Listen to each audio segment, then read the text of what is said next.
Buenas noches. Hoy vamos a ver un tema que puede ser controversial. De hecho, puede ser muy controversial si no se analiza con el debido cuidado. El nombre del tema es duelo sacerdotal y es algo que Dios le dice, le ordena a Aarón y a sus hijos. Recién acaban de presenciar la muerte de Nadab y Abiú. La semana pasada estudiamos o analizamos con detalle la muerte de Nadab y Abiú, los dos hijos mayores de Aarón. Vamos a recordarlo en Levítico capítulo 10, versículo 1 al 3. Levítico 10, 1 al 3. Dice: pero Nadab y Abiú, hijos de Aarón, tomaron cada uno su incensario y poniendo en ellos fuego e incienso, ofrecieron ante el Señor un fuego que no tenían por qué ofrecer, pues Él no se lo había mandado. Entonces salió de la presencia del Señor un fuego que los consumió y murieron ante Él. Moisés le dijo a Aarón: de esto hablaba el Señor cuando dijo: entre los que se acercan a mí manifestaré mi santidad, y ante todo el pueblo manifestaré mi gloria.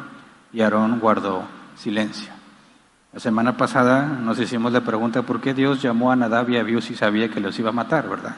Si Dios es omnisciente y ya sabía lo que iba a pasar con ellos, porque Dios mismo les iba a quitar la vida, porque los separó de entre el pueblo, desde la primera vez que los llamó a subir al monte, ¿verdad? Nada más a Nadab y Abiú, Aarón y los ancianos, porque los acercó a Él, consagrándolos como sacerdotes para después quitarles la vida. Y dijimos, el versículo 3 tiene la respuesta, ¿verdad? Dios se glorificó en ellos.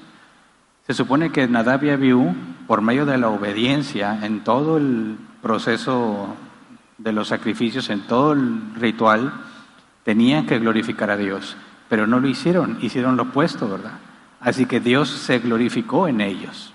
Ellos debían glorificar a Dios, pero no lo hicieron, así que Dios se glorifica a sí mismo, quitándoles la vida en ese momento. Es decir, ellos no glorificaron a Dios, pero Dios se glorifica a sí mismo, mostrando que no hay impunidad para Dios. Él les dio su merecido castigo, lo que corresponde a su pecado. Dios mostró que no hay impunidad a pesar de que hayan sido sobrinos de Moisés, hijos de Aarón, que estén en el círculo de confianza, etcétera, etcétera. Dios mostró que Él es justo y que Él es perfecto. Y cuando dice, y Aarón guardó silencio, implica que Aarón reconoce esto. Pero debemos reflexionar sobre lo que sucedió después, porque Aarón ni sus dos hijos que sobrevivieron pudieron enterrar o sepultar a Nadab y Abiú. De hecho, hay una prohibición para ellos al respecto.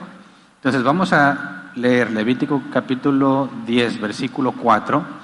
Dice: Moisés mandó llamar a Misael y a Elzafán, hijos de Uziel, tío de Aarón, y les dijo: vengan acá y retiren del santuario a sus hermanos, sáquenlos del campamento. Misael y Elzafán, hijos de Uziel, tío de Aarón. Vamos a ver eso en Éxodo 6, versículo 16 al 23. Éxodo 6, versículo 16 al 23 dice: según los registros familiares, estos son los nombres de los hijos de Leví, quien vivió 137 años: Gersón, Coat y Merari. Los hijos de Gersón, según sus clanes, Libni y Simí. Los hijos de Coat, quien vivió 133 años, Amirán, Izhar, Hebrón y Uziel. Aquí está Uziel, ¿verdad? Versículo 19. Los hijos de Merari, Mahilí y Musí. Estos fueron los clanes de Leví según sus registros familiares. Amirán, que vivió 137 años, se casó con su tía Jocabed, la cual le dio dos hijos, Aarón y Moisés. Los hijos de Izhar, Coré, Nefeg y Sicri. Los hijos de Uziel, Misael, Elzafán y Sitri. Aarón se casó con Elisabet, hija de Aminadab y hermana de Naasón, y ella le dio 4 hijos: Nadab, Abiú, Eleazar e Itamar. Y aquí tienes la genealogía, desde al final los que fallecieron y los que fueron convocados por Moisés para sepultar a Nadab y Abiú. Leví tuvo 3 hijos, en forma de resumen: Gersón, Coat y Merari. Coat tuvo 4 hijos: Amirán, Izhar, Hebrón y Uziel. Amirán tuvo 2 hijos varones, Aarón y Moisés. No está mencionada la hermana mayor de ellos, ¿verdad? María o Miriam, según la traducción. ¿Por qué? Porque en las genealogías normalmente se consideraban los hombres. Tendrían que ser muy distinguidas para ser ya nombradas las mujeres, o en su defecto porque no había hijos varones. Pero entonces, los dos hijos de Amirán, Aarón y Moisés, ¿verdad? Y Uziel tuvo 3 hijos, Misael, Elzafán y Sitri. Por lo tanto, Misael y Elzafán eran primos de Aarón, primos segundos de Nadab y Abiú, ¿verdad? Entonces, cuando dice Moisés, Misael y Elzafán, hijos de Uziel, tío de Aarón, y les dice a ellos, vengan acá y retiren del santuario sus hermanos, ¿por qué les llama hermanos si eran primos segundos? Bueno, porque la palabra hermanos en hebreo se puede traducir como pariente o fraternal, hermano, etcétera. No necesariamente hermanos de carne, sino parientes, y son parientes puesto que son primos de Aarón, ¿verdad? Ahora, ¿por qué no sepultó Aarón a sus propios hijos? ¿O por qué no sepultaron los 2 hijos sobrevivientes de Aarón? ¿Por qué no sepultaron a sus hermanos? Más adelante lo responde. Pero si vamos al versículo 5, Levítico 10:5, dice, ellos se acercaron, o sea, los 2 primos de Aarón, ellos se acercaron y tomándolos por las túnicas, se los llevaron fuera del campamento, tal como Moisés lo había ordenado. Se acercaron y tomándolos por las túnicas, vimos eso la semana pasada, ¿verdad? El fuego los consumió, pero no sus túnicas. Las túnicas quedaron completas de una sola pieza, no sabemos en qué condición, pero quedaron de unas piezas. Y si el fuego los mató, esperarías que las túnicas fueran consumidas, ¿verdad? Pero bueno, dice el comentario de Helicos, en casos ordinarios, las vestiduras desechadas de los sacerdotes se convertían en mecha para las lámparas del santuario. Eso es lo que pasaba normalmente cuando un sacerdote moría. Sus vestiduras, que habían sido hechas especiales para ellos, ¿verdad?, para que sirvieran a Dios, eran convertidas en mecha para las lámparas del santuario. Dice, pero en este caso se enterraron junto con las personas, aparte de que no podían tocar las personas el cadáver, ¿verdad? Tenían que usar las túnicas, y dice también en el comentario bíblico, aparte nadie querría usarlas por lo que sucedió, ¿verdad? ¿O quién querría decir, me voy a poner la túnica con la que murió Nadab cuando Dios lo mató? Dices, no, como que eso no se hace, ¿verdad? Entonces, los sacaron de las túnicas, seguramente los enterraron con todo y túnicas, y cuando dice se los llevaron fuera del campamento, comentario bélico dice los cementerios en la antigüedad estaban fuera de las ciudades en campos abiertos. Entonces, ¿qué es lo que está diciendo? Sáquenlos y sepúltenlos. Cuando dice llévenlos fuera del campamento, está implícito el hecho de que los van a sepultar. Luego, Moisés le informa a Aarón y a sus hijos la ley del duelo sacerdotal. Aquí no es mencionado como ley, pero en Levítico 21 es una ley definitivamente, así que este es un adelanto de lo que Dios diría más adelante. Leamos Levítico 10, versículos 6 y 7. Dice, luego Moisés les dijo a Aarón y a sus hijos Eleazar y Tamar, no anden ustedes con el pelo despeinado, ni se rasguen los vestidos. Así no morirán ustedes, ni se irritará el Señor contra toda la comunidad. Sus hermanos israelitas harán duelo por el incendio que produjo el Señor. Pero ustedes no vayan a salir de la tienda de reunión, no sea que mueran, porque el aceite de la unción del Señor está sobre ustedes. Y ellos hicieron lo que Moisés les dijo. Así que analicemos con cuidado esta parte porque es muy importante que la podamos entender correctamente. Cuando dice, no anden ustedes con el pelo despeinado, no significa que un día se levantaron y no se peinaron y así anduvieron, ¿verdad? Está haciendo referencia a la costumbre, en la manera en la que se hacía duelo en aquel entonces. El comentario bíblico dice, era costumbre de los dolientes dejarse crecer el cabello y dejarlo caer de manera desordenada y salvaje sobre la cabeza y la cara. Por eso los sacerdotes consagrados al servicio del Señor no debían, incluso en ocasiones ordinarias, afeitarse la cabeza ni dejar que les creciera el cabello. En esta ocasión, particularmente, Aarón y sus 2 hijos supervivientes tienen prohibido dar paso a estas manifestaciones de dolor, ya que podría considerarse como una reflexión sobre la justicia del castigo.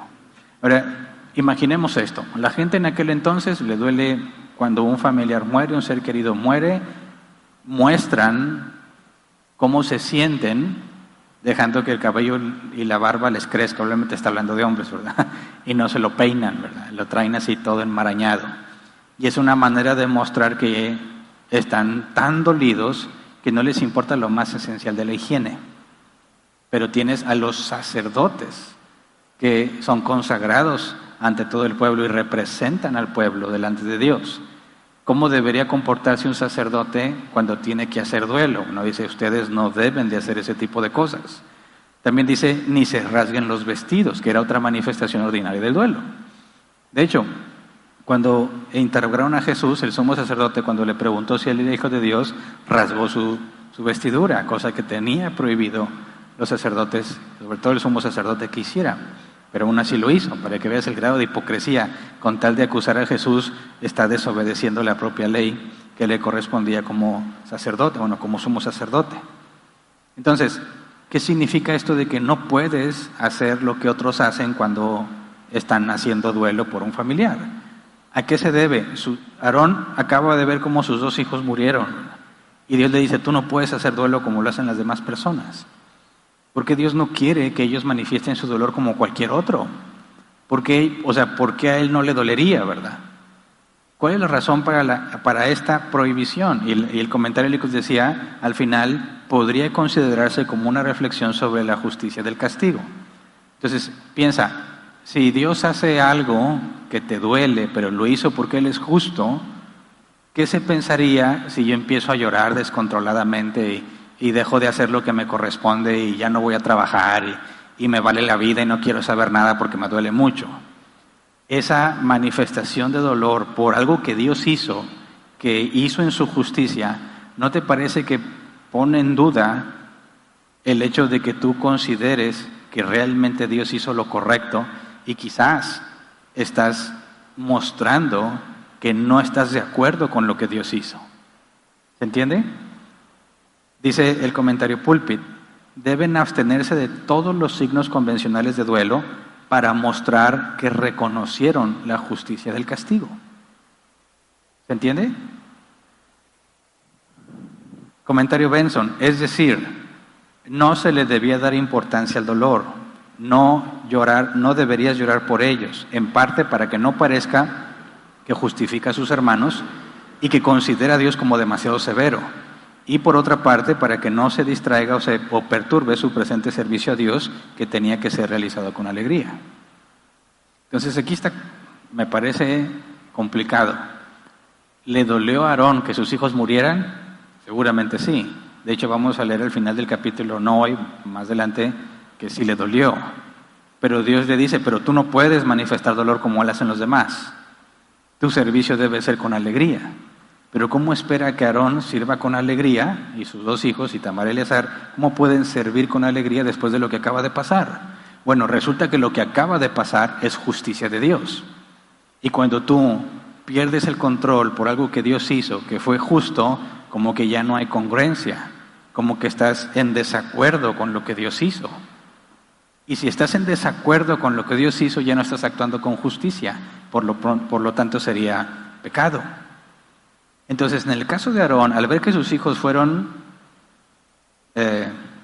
consumidos por el fuego, como lo dice literalmente, consumidos por el fuego, y Dios lo hizo, le duele, sí, pero si manifiesta ese dolor, se ve como, se percibe como una rebelión ante Dios, una rebelión contra lo que Dios ha hecho.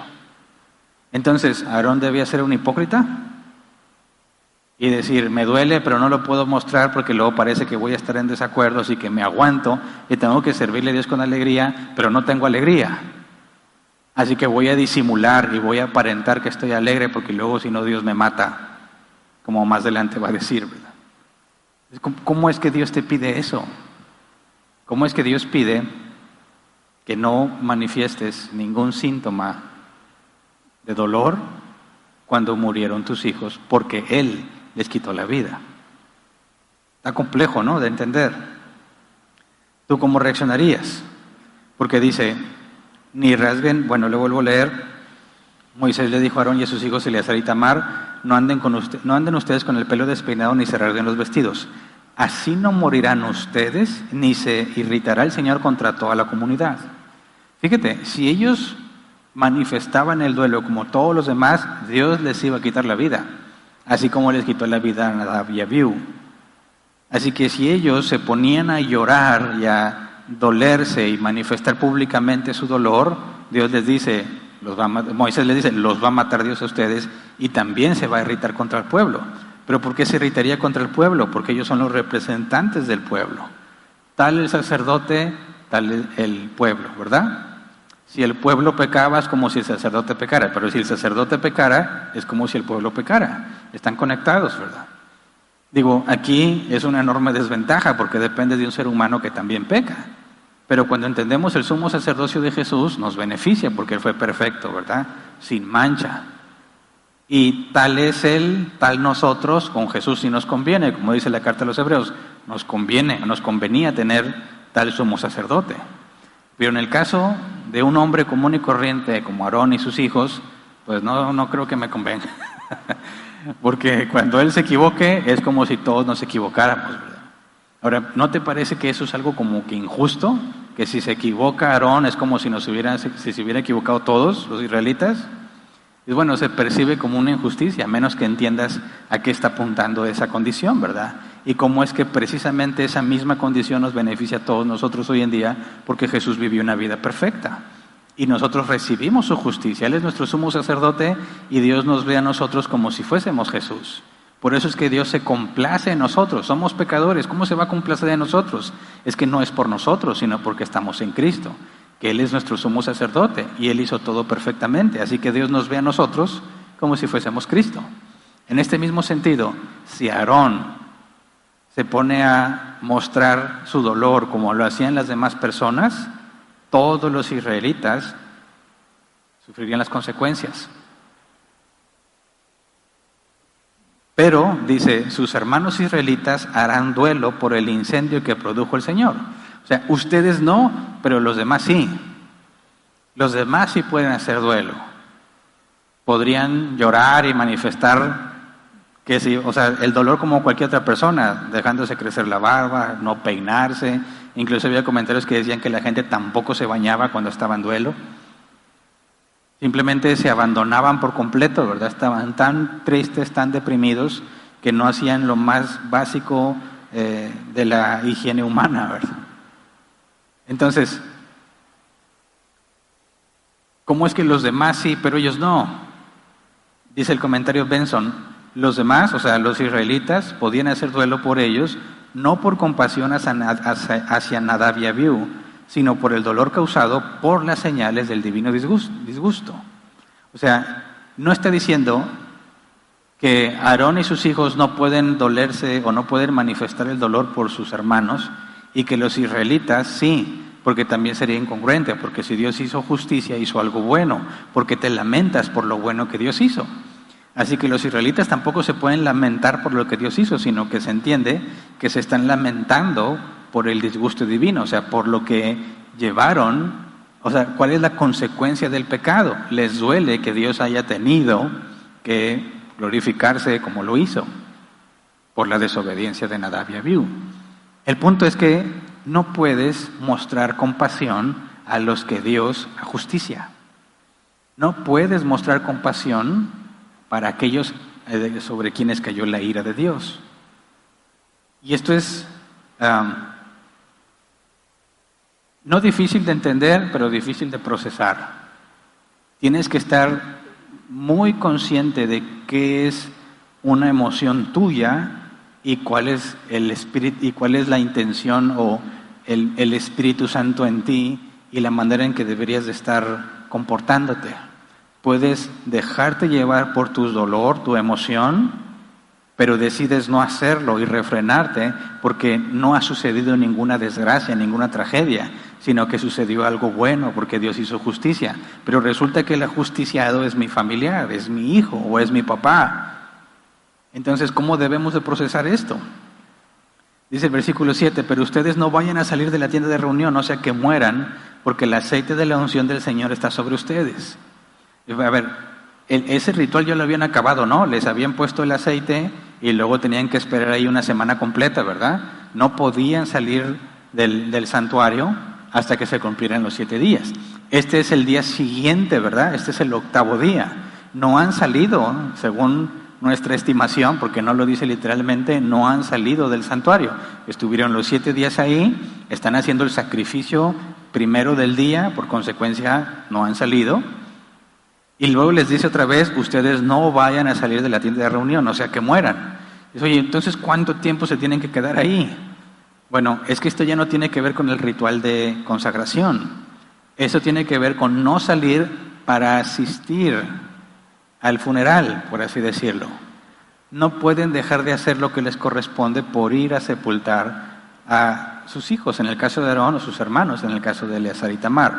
Entonces Dios les está diciendo, tú no puedes hacer duelo ni puedes ir a sepultarlos, porque tú eres sacerdote de Dios. Y entonces los sacerdotes no sienten, ¿o qué? Claro que sienten, pero no puedes comportarte como los demás. No puedes perderte a ti mismo o abandonarte a ti mismo por causa de tus sentimientos.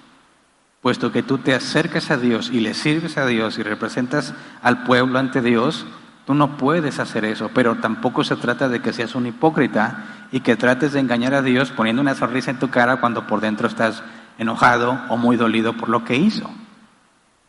¿Se entiende? Entonces, este era un adelanto de la ley que Dios iba a dar, pero vamos al Levítico 21, versículo 1 al 12, para entender más específicamente cómo había una distinción entre lo que el sumo sacerdote podía o no podía hacer con respecto al duelo y lo que los sacerdotes sí podían hacer. Levítico 21, 1 al 12 dice, aquel que sea elegido sumo sacerdote entre sus hermanos, 11, 10, se me fue aquí un 0. Levítico 21, 10 al 12. Aquel que sea elegido sumo sacerdote entre sus hermanos y sobre cuya cabeza se haya derramado el aceite de la unción y a quien se le haya conferido autoridad para llevar las vestiduras sacerdotales, no deberá andar despeinado ni rasgarse las vestiduras. No entrará en ningún lugar donde haya un cadáver. No deberá contaminarse ni siquiera por su padre o por su madre. No saldrá del santuario para no profanar el santuario de su Dios, porque ha sido consagrado mediante el aceite de la unción divina. Yo soy el Señor. Entonces, ni siquiera por la muerte de tu padre o de tu madre no puedes salir del santuario. Entonces, no es de que no salga en ningún momento, sino que no debes de salir para hacer duelo por tu familiar, no importa qué tan cercano sea. Dice la Biblia de Estudio de la Reforma, el sumo sacerdote que representa al hombre restaurado a la comunión con Dios estaba obligado a evitar todo contacto con la muerte. El sumo sacerdote no debía tener contacto con la muerte. Él debería de vivir como si la muerte no fuera nada, como si la muerte no existiera. Nada lo puede distraer de sus ocupaciones en el servicio a Dios. ¿Por qué? Porque el sumo sacerdote no tiene nada que ver con la muerte. En este caso, no debería tener nada con la muerte. Porque eso apunta ¿a quién? A nuestro sumo sacerdote, que venció la muerte. Y que la muerte no es nada para él, ni le afecta para nada, porque él la venció. Él tiene poder para dar vida. Pero en el caso de un hombre común y corriente, tenía que mantener el símbolo.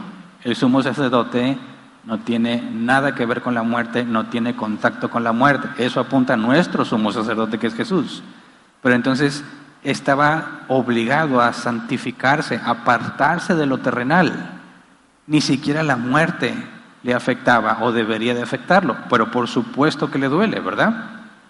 Pero no está prohibido el dolor, sino cómo lo procesas. ¿Se entiende? No está prohibiéndole que le duela. Está prohibido manifestar el dolor como lo hacían otros, abandonándose a sí mismo. O sea, tú, sumo sacerdote, incluso sacerdotes, vamos a leer Levítico 21, 1 al 6. Dice, el Señor le ordenó a Moisés que les dijera a los sacerdotes, hijos de Aarón, no se contaminen tocando el cadáver de alguien de su pueblo, excepto en el caso de un pariente cercano, como su madre, su padre, su hijo, su hija, su hermano o una hermana soltera que por no tener marido dependa de él. Como jefes de su pueblo no deben hacerse impuros ni contaminarse. Los sacerdotes no se raparán la cabeza, ni se despuntarán la barba, ni se harán heridas en el cuerpo. Deben ser santos para su Dios y no profanar su nombre. Son ellos los que presentan al Señor las ofrendas por fuego, que son como el pan de su Dios, por eso deben ser santos. Está hablando de santidad apartado. Ellos tampoco deberían tener contacto con la muerte, excepto un familiar cercano. ¿verdad? Excepto un familiar cercano. El sumo sacerdote en ningún caso, ni aun que fuese el familiar más cercano que puedes tener como tu padre o tu madre. Deben estar totalmente apartados de esas cosas, pero no tienen prohibido que les duela. Entonces, ¿qué haces? No puedes procesar el dolor como la gente. Tú eres sacerdote apartado para Dios. Entonces, ¿cómo procesas tu dolor? Te dominas a ti mismo y acudes a tu Señor a lidiar con el dolor. ¿Me explico? Cuando se trata de un acto de justicia de parte del Señor, no puedes dejarte vencer por tus emociones, porque estarías manifestando que estás en contra de lo que Dios hizo o que no apruebas lo que Dios hizo. Y eso está muy difícil porque debemos aprobar la justicia. Es bueno que Dios haga justicia, ¿verdad? Aunque me duela, aunque me afecte, no debo dejarme dominar por mis emociones, porque eso manda un mensaje totalmente contrario a lo que debe de hacerse. Entonces, no podemos dejarnos llevar ni mostrar compasión por los que sufren el castigo de Dios. Y esto nos debe hacer reflexionar por cómo reaccionamos en cuestiones de justicia y en cuestiones de disciplina. Por ejemplo, cuando tenemos hijos pequeños o no tan pequeños y quebrantan las reglas de la casa, necesitan ser castigados, ¿verdad? Y digo, por regla general, es muy común que cuando las mamás castigan, no sostienen el castigo mucho tiempo, ¿verdad? Cuando los papás castigan, la mayoría sostiene el castigo hasta el último, que cumpla como debe de ser, aunque hay uno que otro que no lo hace. Pero cuando tú dices, oye, castigué a mi hijo porque hizo lo incorrecto, y es bueno que lo castigue porque es disciplina, y la disciplina no provoca gozo, dice la Escritura, en el presente, pero produce fruto de arrepentimiento, que después nos va a llevar al gozo. Así que cuando castigas a tu hijo, no puedes estar doliéndote por el castigo a tu hijo, porque te estás contradiciendo. Estás haciendo lo bueno, pero entonces ¿cómo te duele hacer lo bueno? No puedes decir, lo castigué, y luego decir, ay, no, es que pobrecito, míralo cómo llora, míralo cómo sufre. No, ya no te castigo, estás haciendo lo contrario a lo que debiste de haber hecho. Al castigarlo estás haciendo justicia, y debes deleitarte en la justicia. Pero luego te arrepientes y te duele y te sientes mal y le quitas el castigo, estás contradiciéndote a ti mismo. No es agradable a Dios que no hagas justicia. Estás siendo injusto cuando levantas el castigo sin que haya cumplido la condena que corresponde. Y eso es pecado. No estás agradando a Dios cuando decides, por compasión, retirar el justo castigo que correspondía. Y alguno podría decir, ¿pero eso no es misericordia? ¿No sería misericordia, tener misericordia, decirle te quito el castigo? No confundas misericordia con injusticia. No son lo mismo. Injusticia es no darle el pago que se merece. Y misericordia no es darte lo que te mereces. Eso, pues, ¿no es lo mismo? No, porque la misericordia implica que se pagó la deuda. Y la injusticia es que la deuda sigue pendiente. Cuando tienes misericordia de alguien es porque tú pagas la deuda. De manera que a él le perdonas, no le das lo que se merece, pero tú pagaste lo que se debía de pagar. Así que no hay injusticia, sino misericordia. Pero si simplemente quieres decir, ya no tienes el castigo y no pagas nada, eso es injusticia, que nadie está pagando la deuda. Y somos muy dados a confundir una cosa con la otra. Pero piensa, si un juez tiene que juzgar a un violador y asesino de una niña de 5 años, y tú dices, mira, lo pobrecito como llora, pobre violador. Que se vaya a su casa, vamos a tener misericordia. No estás haciendo misericordia, estás haciendo injusticia, y no le estás dando su merecido. ¿Me explico? Y en nuestros sistemas de ley no puedes reemplazar la condena de alguien, ¿verdad? Pero si no fuese algo tan grave y fuese acreedor a una multa, y alguien dice, pobrecito hombre, quítenle el castigo. No se puede. Él tiene que pagar. Bueno, ¿qué tiene que pagar? Una multa. Yo la pago y déjenlo libre. Entonces no estás haciendo injusticia, estás haciendo misericordia. Porque pagaste la deuda, ¿verdad? No se le ha hecho injusticia a nadie. Entonces, piensa, ¿qué sucede cuando tú castigas, pero no te deleitas, sino que lo quitas y haces injusticia. A Dios no le agrada, ¿verdad? Ahora, estamos hablando de la familia. Lo puedes trasladar a otra parte. Puedes trasladarlo a la disciplina en la iglesia. Cuando Jesús dice en Mateo 18, 15 al 17, en el último paso, si no oye a la iglesia o si no le hace caso a la iglesia, tenlo por gentil y publicano, o sea, ya no lo consideras un cristiano, ya. El apóstol Juan dice que ores por los hombres, ¿verdad? Pero no ores por el que ha cometido pecado de muerte. Por ellos no pide que ores. ¿Pero por qué? Si tú analizas con detalle, todo parece apuntar que el pecado de muerte es la apostasía. Lo que sucede al final del proceso de disciplina. Cuando alguien llega al último paso y no se arrepiente, apostató de la fe. Ya no lo consideras como un cristiano, como el que abandona la fe. Y dice, ya no pide que se oren por los que cometieron el pecado de muerte. Jesús dijo, llegas al último paso, tenlo por gentil y publicano. O sea, ya, déjalo. Dice, oye, pero pobrecito, ¿cómo que pobrecito? Está recibiendo lo que merece, ¿verdad? Y si está recibiendo lo que merece, deberías estar satisfecho, contento con Dios. Dice, oye, pero no es lo mismo que se me muere un familiar. No, pero si hubo muerte por justicia, lo que Dios está diciendo a los sacerdotes es, debes dominarte y aceptar lo que Dios ha hecho. Por eso cuando Moisés le dice a Aarón, esto es lo que Dios había dicho, ¿verdad? Que se glorificaría. Entre los que se acercan a mí me santificaré y mostraré mi gloria a todo el pueblo. Y Aarón cayó, guardó silencio. ¿Qué está haciendo Aarón? Diciendo, es cierto, no puede quejarse, no puede echarse a llorar, no puede. ¿Por qué? Porque Dios ha hecho justicia. Y si Dios hizo justicia, hizo algo bueno. Y no me puedo lamentar por las obras buenas de Dios. Así que te tienes que dominar. No puedes dejarte llevar por ese tipo de cosas. Ahora, dices, bueno, esto era para los sacerdotes, según la ley de Moisés. Pero fíjate que no está hablando de un proceso ritual, sino de lo que Dios aprueba o no aprueba, lo que Dios considera pecado o no. Y según Pedro, todos los hijos de Dios somos real sacerdocio. Somos sacerdotes y eso nos debe llevar a reflexionar. ¿Cómo reaccionas cuando Dios hace justicia? ¿Estás pecando compadeciéndote del que recibió la justicia? Que es algo que podemos hacer con mucha facilidad. Yo he visto que normalmente tenemos esa lucha cuando pensamos en casos complicados que relacionan o que tienen que ver con situaciones personales.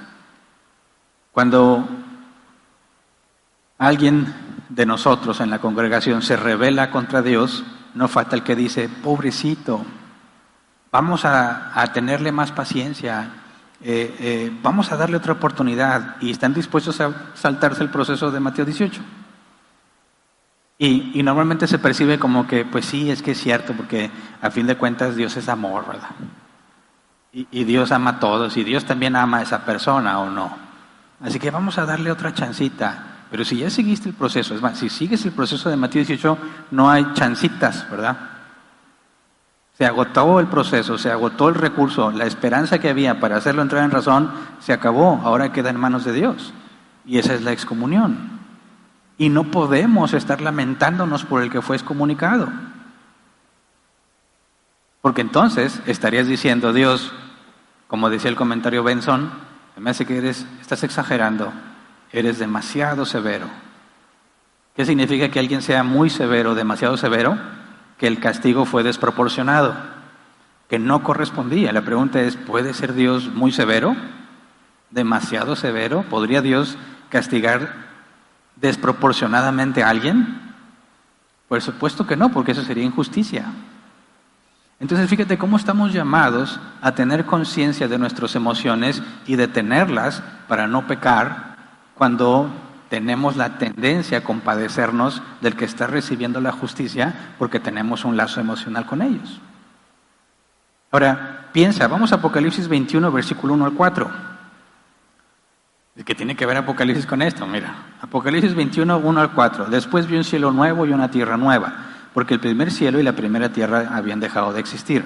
Lo mismo que el mar. Vi además la ciudad santa, la nueva Jerusalén que bajaba del cielo, procedente de Dios, preparada como una novia hermosamente vestida para su prometido. Oí una potente voz que provenía del trono y decía, Aquí, entre los seres humanos, está la morada de Dios. Él acampará en medio de ellos y ellos serán su pueblo. Dios mismo estará con ellos y será su Dios.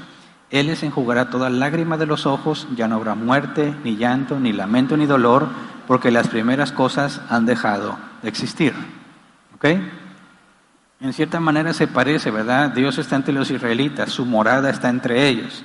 Lo que vemos, a final de cuentas, al final de la historia de todo lo que se nos narra en la Biblia, podremos vivir plenamente esa realidad, que Dios habita entre nosotros. Pero fíjate lo que dice el versículo 4. Él les enjugará toda lágrima de los ojos, ya no habrá muerte, ni llanto, ni lamento, ni dolor, porque las primeras cosas han dejado de existir. Aquí la pregunta, que a veces escucho y he leído en caso de los ateos, ¿cómo puede ser que tú te vayas a sentir tan feliz y tan contento si quizás tu papá, tu abuelita, tus hijos o seres queridos están en el lago de fuego en ese mismo instante? ¿Cómo podrías tú estar tan contento cuando sabes que tu familia está en el castigo eterno? ¿Qué tal si tú te salvaste y tu cónyuge no? ¿Podrías estar tú feliz mientras que tu esposa está en el lago de fuego? ¿Cómo puedes creer lo que dice la Biblia? ¿Qué clase de sádico podría disfrutar mientras otros sufren? ¿Qué responderías?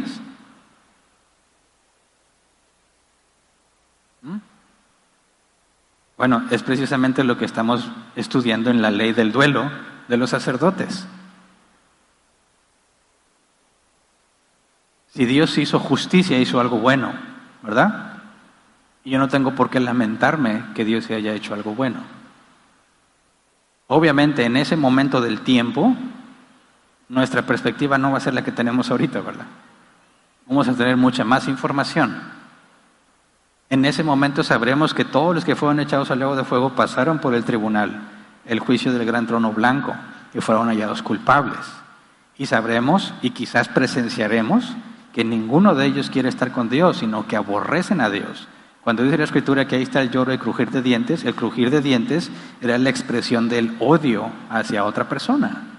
Entonces los que van al lago de fuego odian a Dios y no quieren nada con Él, no quieren nada de Él, y Dios les está concediendo su principal y mayor anhelo, estar alejados de Dios.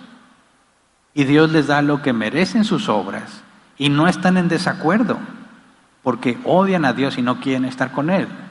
Entonces, si comprendemos la justicia divina plenamente, como será en aquel estado, no tendríamos razón para llorar, porque no ha sucedido nada malo, sino que acaba de suceder lo bueno. A los malvados se les dio su merecido. ¿Se entiende? Entonces fíjate lo difícil que es ser sacerdote de Dios y representarlo a Él.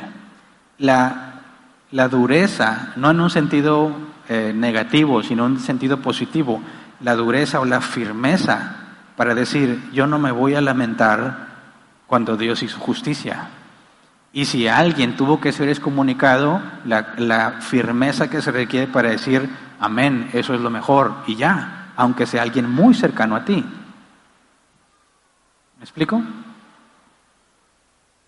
Porque luego vemos ejemplos, por ejemplo, uno que vi en la televisión, espero que no haya sido cristiana esa mujer, ¿verdad? Pero vi hace tiempo que estaban entrevistando a una familia de un muchacho que habían agarrado porque lo habían pescado robando. Y estaban entrevistando a la mamá y a las hermanas, creo. Dicen, oye, ¿era tu hijo? Sí, muy buen muchacho él, muy buen hijo. Oiga, señora, pero lo atraparon robando.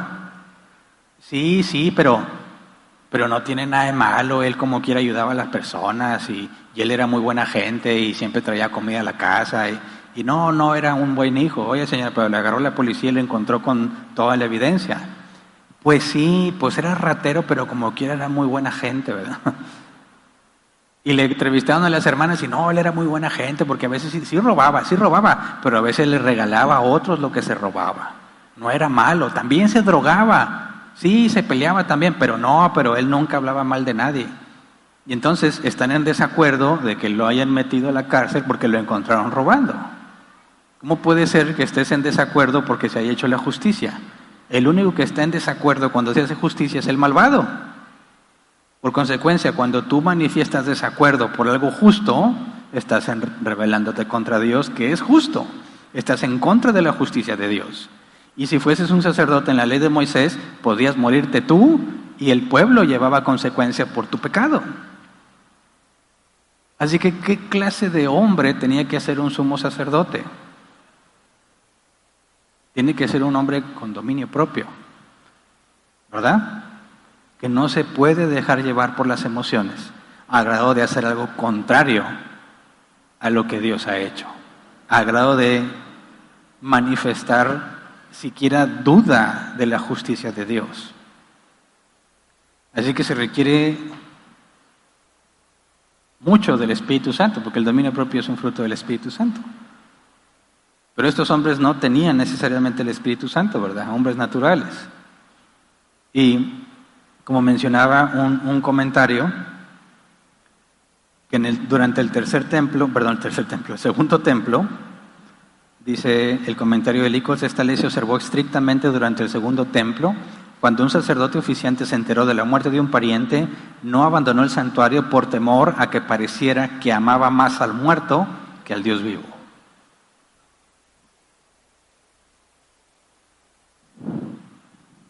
¿No dice la Escritura que Jesús dijo que si amas más a padre, a madre o hermanos no eres digno de mí? ¿De qué está hablando? De que estás dispuesto a desobedecer a Dios por amor a tu padre, a tu madre, a tus hermanos. Pero ¿por qué hablas de obedecer si está hablando de amor? Porque Jesús dijo que el que me ama, obedece mis mandamientos. Si amas más a padre, a madre o hermanos, ¿qué significa? Que no estás obedeciendo a Dios por amor a tu padre, por amor a tu madre, por amor a tus hermanos. Por consecuencia que dice, no eres digno de mí. Y es lo que se le está diciendo a los sacerdotes. Si amas más a tus hijos, Nadab y Abiú, entonces vas a morir, porque ya fuiste consagrado, y la pena de tu pecado es la muerte. No puedes amar más a tus hijos que a Dios, pero es en el sentido de que Dios hizo justicia, pero si amas más a tus hijos, estás diciendo, Dios, hiciste mal, ¿por qué me haces eso? ¿Por qué te atreves? Eso no era justo. Estás rebelando contra Dios porque te dejas llevar por el sentimiento para con tus hijos. Así que, de cierta manera, aunque no somos sacerdotes según la ley de Moisés, cuando Jesús dijo que el que ama a padre, a madre o hermanos más que a él no es digno de él, eso aplica también para nosotros. Y debemos tener mucho cuidado de las emociones cuando se trata de impartir justicia. La justicia y las emociones, si las mezclas, lo más probable es que te desvíes. Debes someter tus emociones a la justicia de Dios. Y es difícil, pero es lo más coherente que podemos hacer los que hemos sido llamados hijos de Dios. No podemos dolernos cuando Dios hace algo bueno. Pero hagámonos una pregunta final. A ver, ya entendemos por qué Moisés tuvo que hablarle a los primos de Aarón, ¿verdad? Para que se llevaran a enterrar a Nadab y Abiú. No podía hacerlo Aarón, pero según la ley del duelo, en Levítico 21, sí podían Eleazar e Itamar tocar el cadáver porque eran sus hermanos, ¿verdad? ¿Por qué no les pidió entonces a ellos que llevaran a sus cuerpos, los cuerpos de sus hermanos a sepultarlos? Porque ellos tampoco podían hacer señales de duelo, ni podían abandonar el servicio que tenían que hacer en el santuario por ir a enterrar a sus hermanos porque Dios los había matado en su ira. Sería rebelarse contra Dios. Entonces, bueno, ok, por eso Moisés manda llamar a 2 primos de Aarón. Pero si recuerdas, Uziel era el menor de los hermanos, ¿verdad? Y en aquellos entonces, en aquellos tiempos, la importancia de los hijos estaba en el orden de nacimiento. El más importante era el primogénito y el menos importante, pues, el menor. ¿Cuántos dicen amén? Nomás los primogénitos. Amén. Los que sean los menores no les va a gustar eso. Bueno, vivimos ya en esa ley. Pero entonces, los tíos de Aarón, que eran 4, bueno, 3, que uno de ellos es su papá. El menor de ellos era Uziel. Y Moisés llamó a los hijos de Uziel en lugar de llamar a los hijos, ¿cómo se llamaban? De Izar o Hebrón, que eran mayores que Uziel, que eso era lo que correspondía. Los que tenían la responsabilidad directa eran los mayores, no el menor. ¿Por qué no mando llamar a ellos 2? Obviamente la Biblia no lo dice, pero hay una posible explicación. Fíjate lo que dice el comentario de Helicos. La razón por la que Izhar y Hebrón, los dos tíos mayores de Aarón, se pasan por alto aquí es por el descontento de sus hijos con la elección de Aarón y sus hijos al sacerdocio, que luego estalló una rebelión abierta por parte de Coré, el hijo de Izhar. Evidentemente, desde ese momento había empezado a manifestarse su disgusto cuando presenciaron las imponentes ceremonias de la consagración. Nos vamos a adelantar un poco porque vamos a ver que Coré se rebela y pretende quitarle a Aarón el sacerdocio.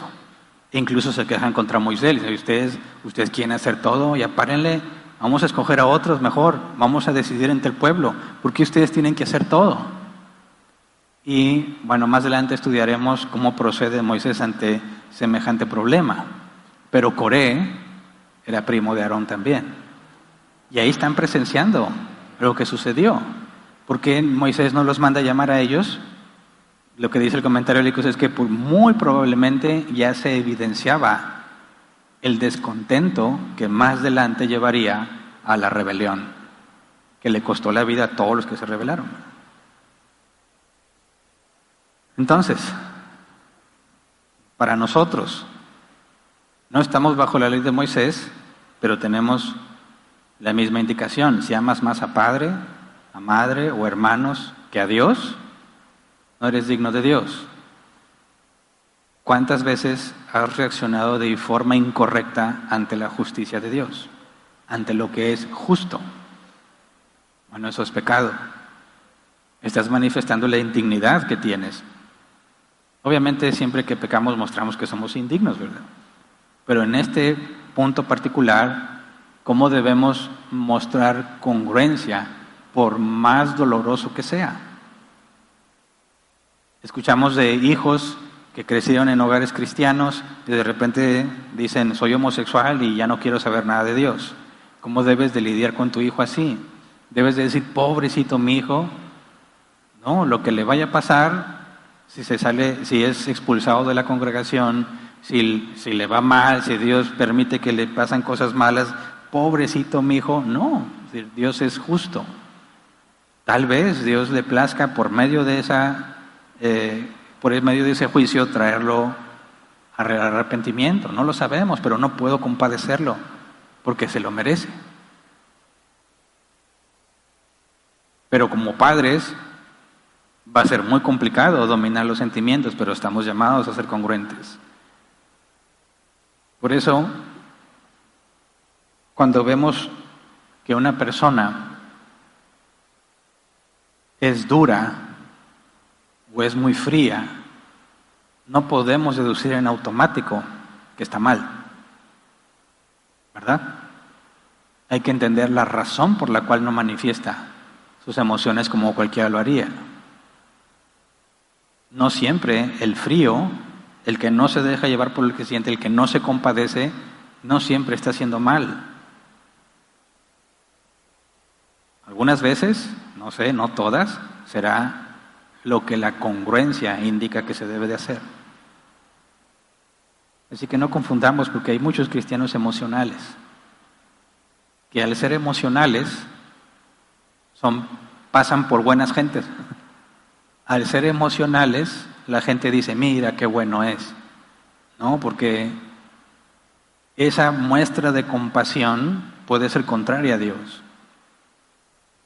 Entonces tenemos que tener mucho cuidado, porque los hombres y las mujeres emocionales normalmente son aceptados como personas buenas. Pero las emociones, muchas veces, si vienen de la carne, siempre entonces, si vienen de la carne, es opuesta a la voluntad de Dios. La carne es opuesta al Espíritu. No siempre estamos llamados a no compadecernos. Podemos compadecernos y vamos a tener misericordia, pero para tener misericordia implica que no estoy haciendo injusticia, sino que se va a saldar la deuda. A veces la deuda es conmigo mismo.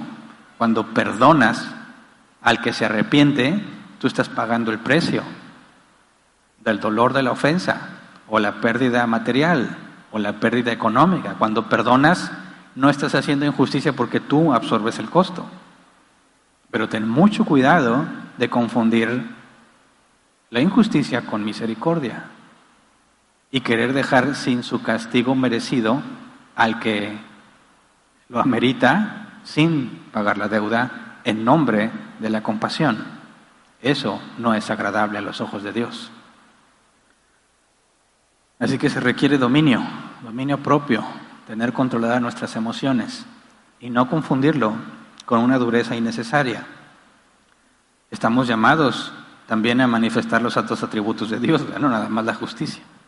Si nos vamos al extremo, caemos en el legalismo. Si nos vamos al otro extremo, somos liberales, ¿verdad? Puro amor y nada de justicia. Tenemos que rogarle a Dios que nos dé la sabiduría para saber cuándo sí es misericordia y debemos compadecernos y cuándo debemos permanecer firmes. Aunque llore, aunque se lamente, aunque le duela, habrá ocasiones donde lo correcto es permanecer firmes, no dejarnos llevar por esas emociones y que la justicia se aplique como debe de ser. Obviamente no podemos hacerlo por nosotros mismos, necesitamos a Dios que nos ayude. Así que hasta aquí nos quedamos hoy. Vamos a ponernos de pie y vamos a orar.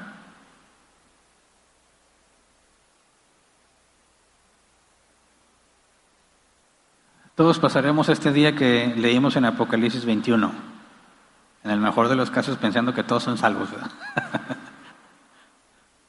Llegará el día en que sabrás que muchísimas personas cercanas, no tan cercanas a ti, estarán en el lago de fuego y tú estarás disfrutando de la presencia de tu Señor y no vas a dolerte, no te vas a compadecer de los que están sufriendo porque sabrás que es justo.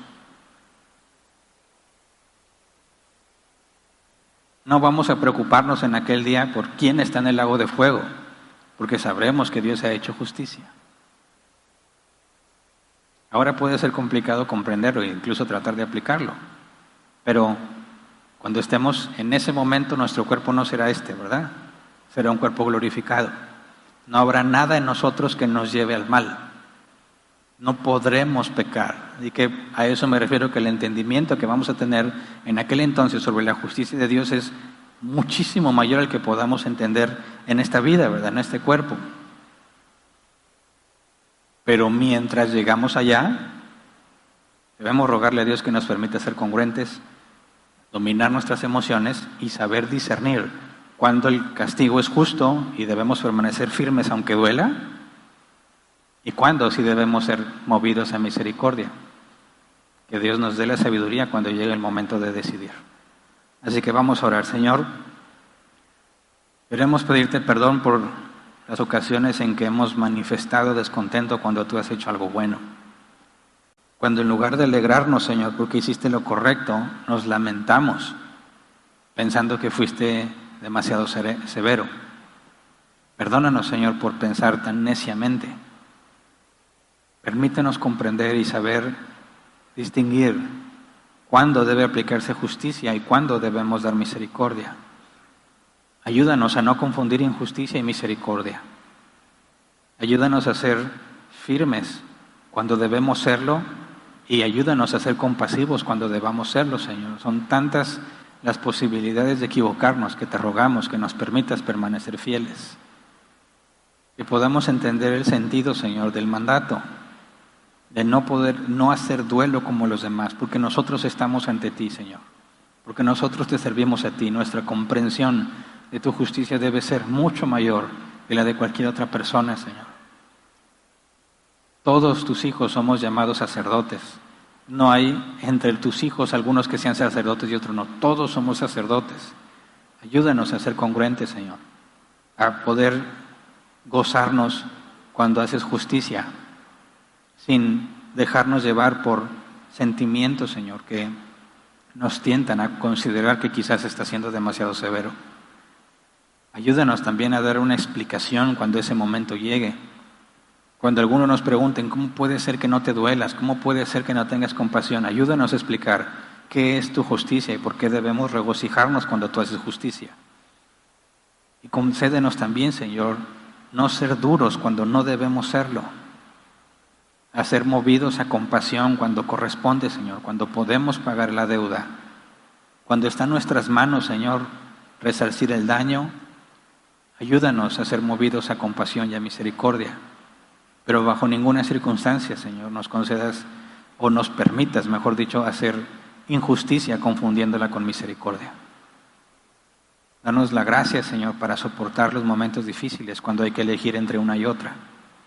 Danos la sabiduría para saber hacerlo en el momento correcto, Señor. Danos la capacidad de glorificarte cuando estemos haciendo eso, aunque quizás algunos no lo puedan entender, aunque quizás algunos nos juzguen como gente fría, dura, sin sentimientos. Señor, enséñanos a ser como tú.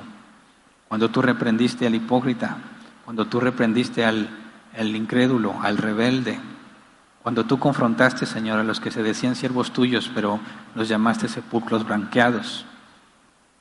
Fuiste duro con ellos porque era lo justo. Pero perdonaste, Señor, a otros, muchos otros, que fuiste movido a misericordia.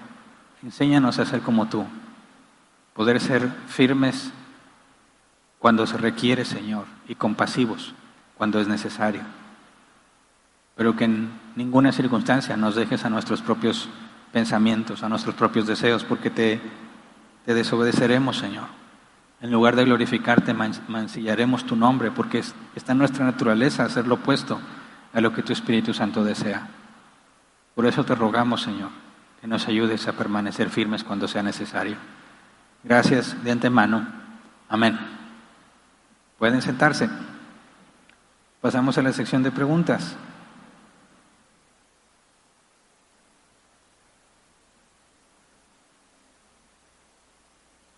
A ver. Ayer tuvimos nuestra sesión de preguntas de esta semana,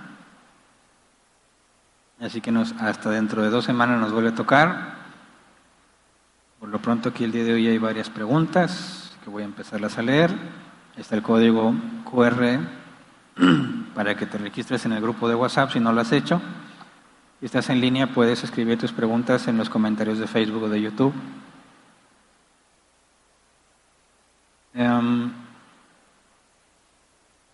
No me está cargando la imagen, tengo aquí unos problemas técnicos.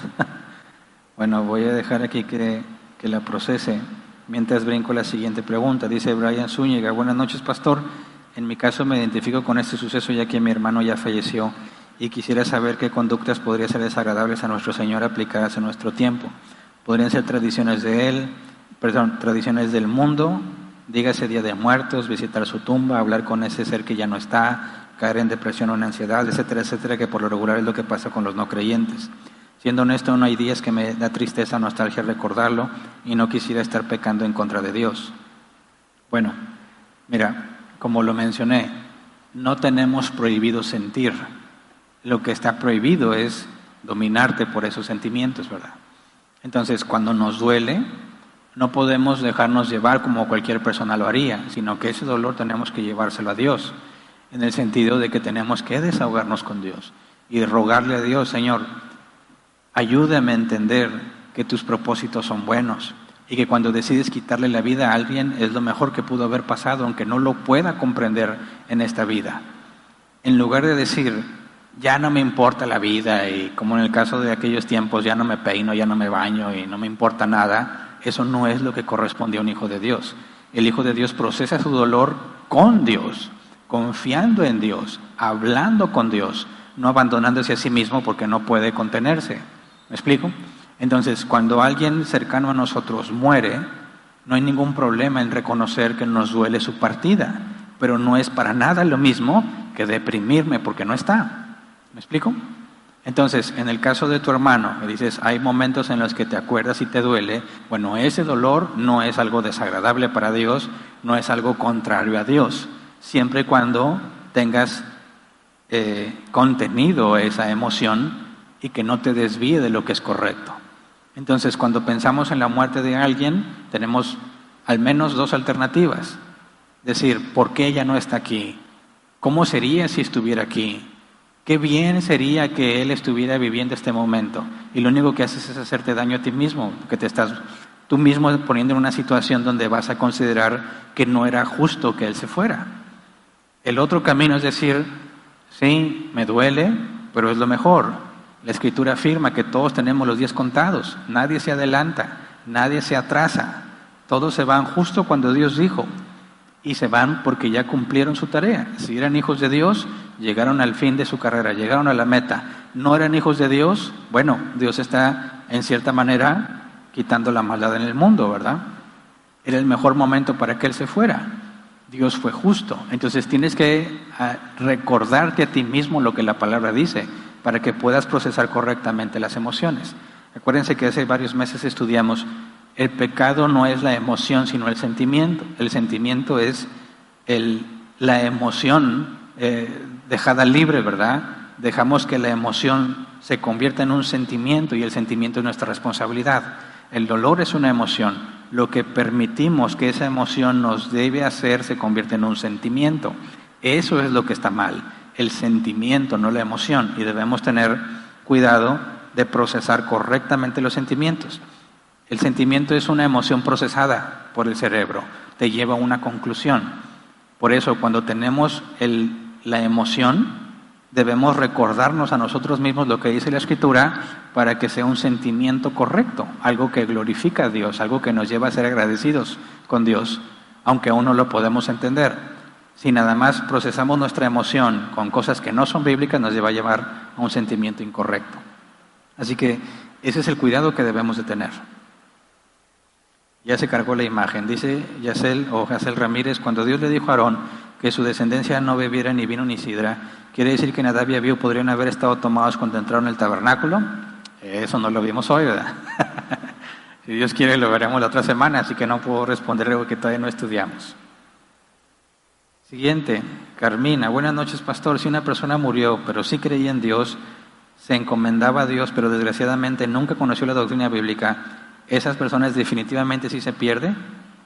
Mira, no tenemos la sabiduría para saber si alguien en sus últimos momentos de vida recibió la salvación o no. Lo más que podemos hacer es juzgar lo que alguien hizo en su vida y determinar si había evidencia que nos lleve a concluir si era de Dios o no. Jesús fue claro, al árbol se le conoce por sus frutos, ¿verdad? El buen árbol no da mal fruto, el mal árbol no da buen fruto.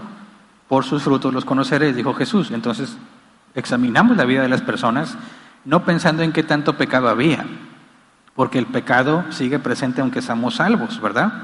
Sino la lucha contra ese pecado, la sumisión a los mandamientos bíblicos, a lo que corresponde a la vida del creyente. Y las cosas más básicas y fundamentales de un creyente, pues es apartarse del mundo, congregarse, estudiar la Escritura, orar. Ahora, puede haber personas que no son nacidas de nuevo y hacen esas cosas. Bueno, vas un poco más a detalle. ¿Qué cosas hace? ¿Cómo se comportaba? ¿Servía o no servía?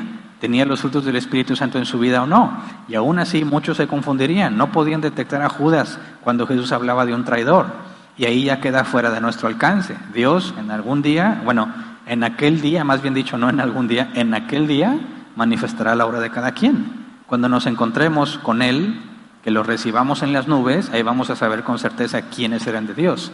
Y los que estén en el juicio del gran trono blanco, los que no son.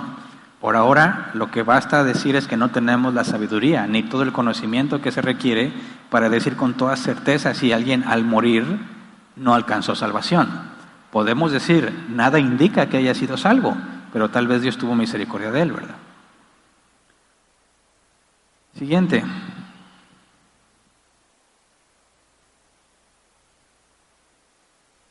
Otra vez está batallando para cargar la imagen. Voy a leer la que sigue. David Horta, no es de la prédica, pero ¿cómo entender Efesios 6:12? Algunos justifican esto como lucha espiritual. Bueno, si no es de la prédica, entonces no, ¿verdad? La mandamos al final, si hay tiempo. Irving Castro, sin justificar la brutalidad, el sentimiento de recibió su merecido es legítimo cuando pasajeros de un camión detienen a un ladrón y lo golpean, como el caso famoso de la Ciudad de México. Mira. Entiendo que alguien puede decir, ándele, qué bueno, ¿verdad? Se lo merecía. Cuando ves esos videos de que alguien trató de robar a una persona y luego alguien lo detiene, debe de darnos gusto que lo hayan detenido. Pero si abusan y están haciendo justicia por su propia mano, ya no están haciendo lo correcto. ya no nos podemos nosotros regocijar porque lo agarraron a patadas, porque no corresponde, ¿verdad? Nos da gusto que lo hayan atrapado, pero cuando ejercen violencia innecesaria, eso ya no es correcto. Así que tenemos que saber discernir. Qué bueno que atrapen al ladrón. Y si no se deja, que lo sometan. Pero si ya está sometido y lo siguen maltratando, eso ya no es correcto, eso ya no es justo, porque ya fue sometido el ladrón. Entonces nos gozamos, debemos de decir, qué bueno que lo agarraron. Pero si hacen o cometen violencia innecesaria, eso ya no nos debe dar gusto. Nuestra carne nos va a decir, qué bueno, si yo estaba tan bien le daba patadas, pero eso ya no proviene de Dios, eso proviene de nuestra carne. Siguiente, Jesús López, buenas noches. ¿En el cuerpo glorificado no tendremos emociones y sentimientos? Sí las tendremos, por supuesto que las tendremos. Lo que sucederá es que ya no van a estar contaminadas por el pecado. Hoy, aún incluso el sentimiento más puro que puedas imaginar está manchado por el pecado. Porque cuando vemos lo bueno, cuando hacemos lo bueno y nos sentimos bien por lo bueno que hicimos, aún se contamina porque puede haber orgullo. Entonces decimos, qué bueno que estoy haciendo lo correcto, pero en ese buen sentimiento se mezcla porque yo soy muy bueno. Y ya manchaste un sentimiento puro con tu pecado de orgullo. Entonces, ¿qué va a pasar cuando tengamos el cuerpo glorificado? Que nuestras emociones ya no van a ser manchadas. Por consecuencia, nuestros sentimientos van a ser puros. Nos vamos a sentir agradecidos, pues es el principal de los sentimientos que está descrito ahí, ¿verdad? Sentirte agradecido, la emoción procesada que te lleva al sentimiento de gratitud. Y va a ser puro porque no va a haber ninguno que se exalte a sí mismo ni que considera que él se ganó su salvación, sino que va a ser una gratitud pura para con Dios. En el cuerpo glorificado ya no tendremos la mancha de pecado que nos acompaña en todo lo que hacemos mientras estamos en esta carne. Así que cuando hablemos de la felicidad, cuando hablemos de la gratitud en el cuerpo glorificado, escapa nuestro entendimiento, porque por más agradecidos que nos sintamos en esta carne, en este cuerpo, aún es contaminada por el pecado. Siguiente, Emanuel Arriaga, ¿se puede afirmar que nosotros como creyentes al morir físicamente se está aplicando la justicia de Dios? No, porque nuestro castigo ya fue pagado por Cristo. Nosotros no recibiremos justicia de ninguna manera. La única justicia que recibimos es la de Cristo, pero estamos hablando de sentidos diferentes, ¿verdad? Cuando digamos, no vamos a recibir justicia alguna es porque no se nos va a dar nuestro merecido, porque lo que merecemos es la muerte, la condenación, pero Cristo ya saldó la deuda, así que soy inocente. Cuando digo recibiremos la justicia de Cristo no es que nos va a castigar, sino su perfecta obediencia, sin mancha, será puesta a nuestra cuenta. Recibimos la justicia, somos justificados gratuitamente. Son dos sentidos diferentes, pero en ninguna manera vamos a recibir justicia por nuestras faltas o nuestros pecados, porque si Cristo pagó por nosotros y luego Dios nos va a dar justicia en el sentido de que nos va a hacer pagar por algo, entonces el sacrificio de Jesús fue incompleto o no alcanzó a pagar toda la deuda, y eso no es lo que la Biblia dice. Todos nuestros pecados pasados, presentes y futuros fueron perdonados. Así que es imposible que nosotros recibamos justicia por nuestras malas acciones, porque somos declarados inocentes por el sacrificio de Jesús. Siguiente, Ramón Vega, ¿cómo podemos entender el versículo de Juan capítulo 11, 33 al 36? Dice, y dijo, ¿dónde le pusiste? Le dijeron, Señor, ven y ve. Jesús lloró. Dijeron entonces los judíos, mirad cómo le amaba. Juan 11, 34, 36. Ok, imagino que interpretas que Jesús lloró por Lázaro. Pero no tendría sentido, porque Jesús ya les había dicho que Lázaro duerme y había que ir a despertarlo, ¿verdad? Jesús no está llorando por Lázaro, está conmovido por cómo están los demás, está viendo los efectos, ¿verdad?, del dolor por la muerte de un ser querido. No hay nada que nos lleve a pensar que Jesús llora por Lázaro, porque sabe que está a punto de despertarlo. Jesús está llorando junto con los que están dolidos por la pérdida de Lázaro, y eso es lo que la Biblia dice, llorad con los que lloran, ¿verdad? Así que Jesús no se está lamentando la pérdida de Lázaro. Jesús está acompañando en su dolor a todos los que estaban llorando. Siguiente, Jesús Esquivel, ¿es malo que vayas a la tumba a visitar a tu familiar? No, siempre y cuando tengas plena conciencia de que está muerto y no te puedes comunicar con él, ¿verdad? Porque hay quienes van a la tumba y dicen, ¿cómo estás, abuelito? Déjame te platico. Y ya te fuiste ya rebasaste un límite, ¿verdad? tu abuelito no es omnipresente, ¿verdad? No te escucha. Si era hijo de Dios, está en el estado intermedio, ¿verdad? Y está mucho mejor que cuando estaba aquí terrenalmente. Y que tú te pongas a hablar con tu abuelito no tiene ningún sentido bíblico. Entonces, no hagas cosas llevado por los sentimientos. Es que yo siento que aquí está mi abuelito. No, tienes que ser congruente. Tu abuelito no está ahí, está su cuerpo y el cuerpo está solo. La esencia de quién es tu abuelito está en el estado intermedio, ya sea disfrutando de Cristo o sin Él, según si era hijo de Dios o no. Pero de ninguna manera tu abuelito te va a escuchar, ¿verdad?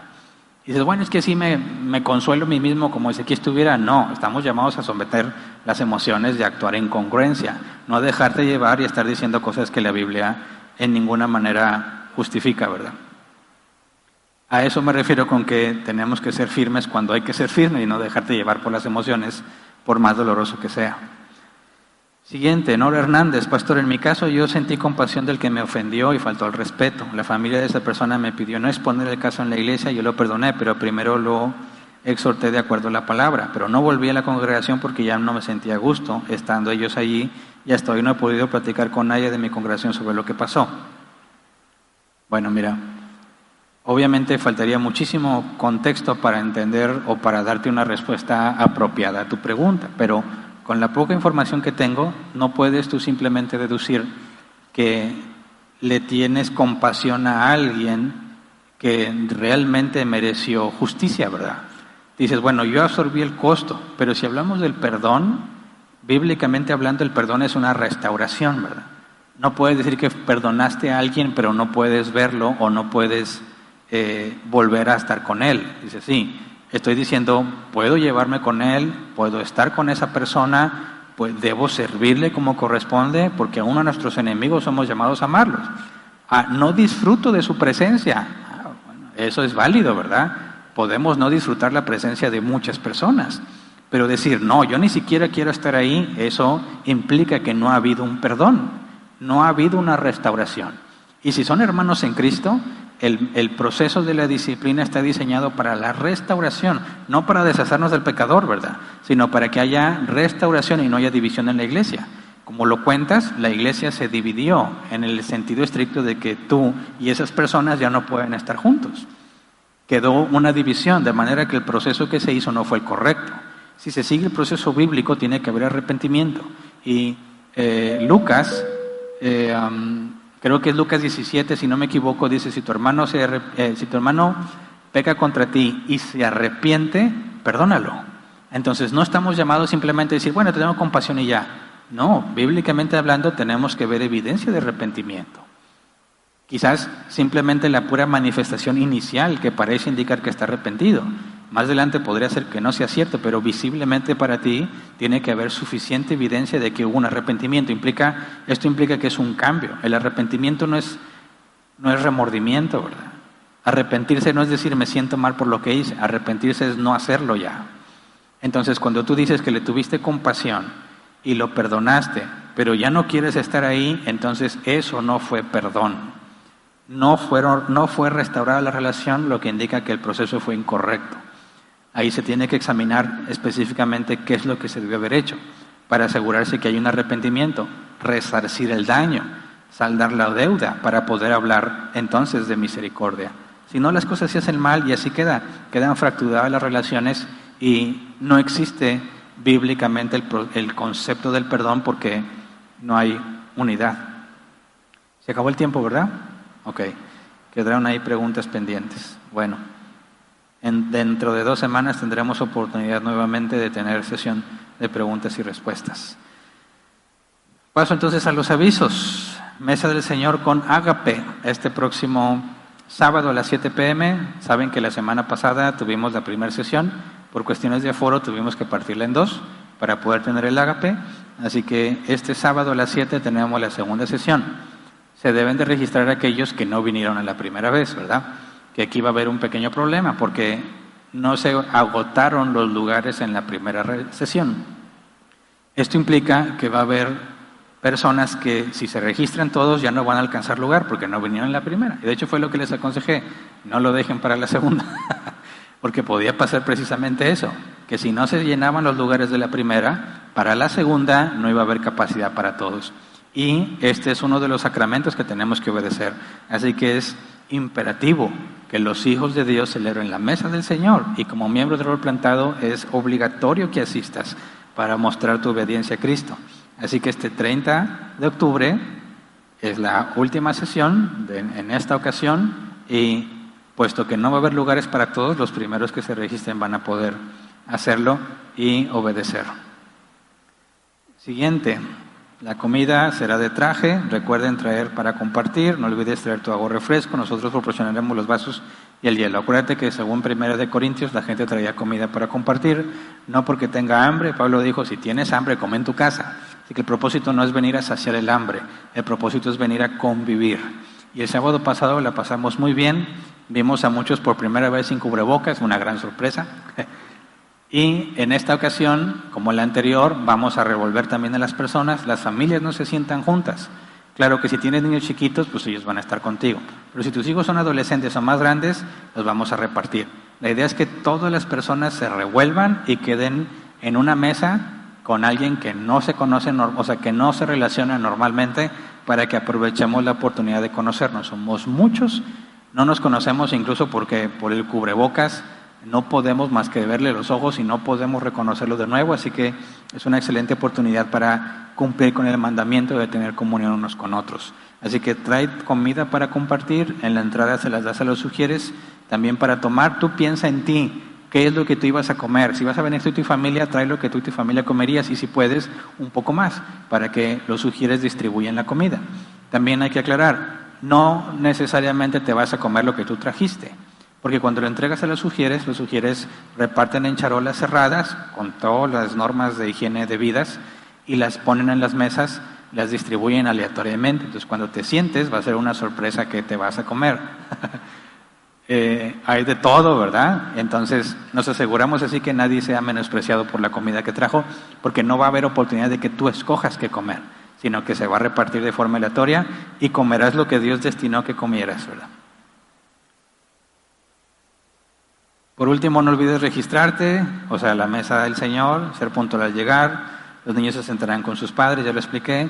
No olvides recoger tu topper al finalizar, en el mejor de los casos, o tu olla de peltre, o vasija de barro, lo que sea. Y al final no olvides llevarte la basura de la mesa. Esa es una mecánica que se va a explicar en ese día al empezar. Y por último, recordar las ofrendas y las ventas. Están las ventas y las ofrendas para que este lugar siga funcionando. Ya saben que ninguno en Árbol Plantado recibimos un salario, no porque esté mal, sino que nos apegamos a lo que el apóstol Pablo dijo, no queremos ser carga, no queremos ser tropiezo, entonces lo que se junta es usado íntegramente para que esto siga funcionando. Es todo. Cuídense mucho, descansen, si Dios quiere nos vemos el próximo domingo.